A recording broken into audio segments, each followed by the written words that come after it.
सबसे बड़ा विवाद है भाई बॉल कंट्रोवर्सी। ड्यूक्स के बॉल को लेकर लगातार हमने देखें कि सवाल उठते ही रहे। आज क्या हुआ है कि ड्यूक्स का बॉल आई थिंक 10.3 63 गेंदें हुई थी नई बॉल से, जबकि ड्यूक्स के बॉल की बात होती है कि भाई कि वो सस्टेन करता है, हार्ड रहता था पहले, अब तो सॉफ्ट रहता है, बट सीम उसकी बढ़िया मेंटेन रहती थी। ये आउट ऑफ शेप भी जा रहा है और सॉफ्ट भी जल्दी हो जा रहा है। तो 10.3 पर क्या इंडिया ने वहां पर ट्रिक मिस करी? ठीक है, इंडियन टीम कंप्लेंट कर रही थी, आपको समझा दें कि इंडियन टीम ने बाद में कंप्लेंट करी कि यार ये बॉल नहीं चाहिए हमें, बट इंडिया का उस टाइम सब कुछ अच्छा चल रहा था। कब की मतलब एक होता है जब आपको बॉल मिल रही है, बॉल तो आपको वो बॉल लेके आते हैं कि क्या बॉल सिलेक्ट कल नई बॉल होती है तो प्रॉपर बढ़िया मिली आपको, जिससे आपने चेंज करने के लिए अंपायर लेके आता है कि भाई वो कॉल अंपायर की होती है, वो कॉल में आप नहीं डिसाइड करोगे, वो बॉल का सेट आएगा, बॉल आप देखते हो कि इसलिए तो प्लेयर्स ने शिकायत करी। ये बड़ा इंडिया को प्रॉब्लम हुई 10.3 पर जो बॉल चल रहा था इंडिया के फेवर में, आउट ऑफ शेप हो गया। इंडिया को लगा कि भाई आउट ऑफ शेप हो रहा है, हमें दूसरा बॉल दो, हमें एडवांटेज और मिलेगी। बट होता क्या है इन रियलिटी, जो बॉल दिया जाता है, शुभमन गिल आपको सामने सामने विजिबली फ्रस्ट्रेटेड नजर आते हैं क्योंकि वो कहते हैं भाई ये और ज्यादा सॉफ्ट है।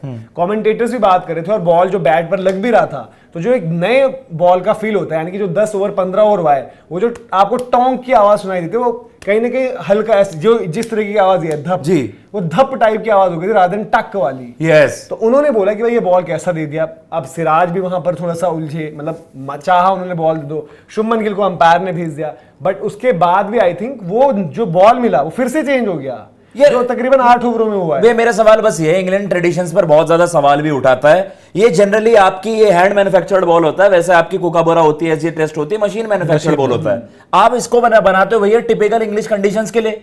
अब थोड़ी सी ड्रायर ज्यादा होने लगी है, धूप पड़ रही है, अच्छा खासा रफ सरफेस वहां पर, ऐसे नहीं कि ग्रीन टॉप आपको मिल गया तो बॉल जल्दी उसका वेयर एंड टियर ज्यादा हो रहा है, तो अब इंग्लिश मीडिया का सवाल उठाएगी उस बॉल पर, हमें तो कॉस्ट कर गया ना आकाश। फिर हमारी भाई 3 विकेट वहां पर गिर गई 10 ओवर की, आपको 10 ओवर के बाद ऐसी बॉल मिल गई जो 40-45 वाली मिल गई हो। आप चाहे जैसी भी कंडीशन बना लो, अगर 10 ओवर में गेंद खराब हो रही है तो वो गेंद की क्वालिटी खराब है। आप कोई सवाल उठाएगा उस पर, हमें तो कॉस्ट कर गया ना भाई। नई बॉल की विकेट हमने भैया 3 विकेट ले ली, ब्राइटन कार्ड्स ऐसे खेल लेते नई बॉल पर, 32 रन उन्होंने इतने कन्विंसिंगली बनाए। मैं स्मिथ को मानता हूं क्वालिटी प्लेयर है, वो सारी चीजें, लेकिन इंडिया को ये चीज कॉस्ट करी है। और अब क्या इंग्लिश मीडिया इस चीज को लाएगा, उस चीज को हाईलाइट करेगा? क्योंकि आप इंडिया में तो बहुत जल्दी कह देते हो पहले दिन में बॉल स्क्वायर टर्न कर रहा है, रैंक टर्नर है, विकेट ऐसी बना दी। यार देखो, ये भी है ना, बॉल में क्या चीज है भाई, ये मजाक चल रहा है। इनके पास दोनों बॉल है ना, बट ये भी एक सवाल है, 2 बॉल भी खराब हो गई। जो उस्मान ख्वाजा को बॉल दिया था, आपने जो ऑस्ट्रेलिया को दिया था, वो जो आपने 90s का बॉल उठा के लेके आए, निकल कर ये आया कि भाई 2018 वाले लॉट से दे दिया। क्या मजाक है यार। फिर इंग्लैंड पर भी सवाल उठते हैं, बट जो बॉल चेंजेस हुए 80 में, आपको बताते कि द मोमेंट 80 ओवर का गेम हो जाता है तो आपको चॉइस रहती है कि आप नई बॉल लो।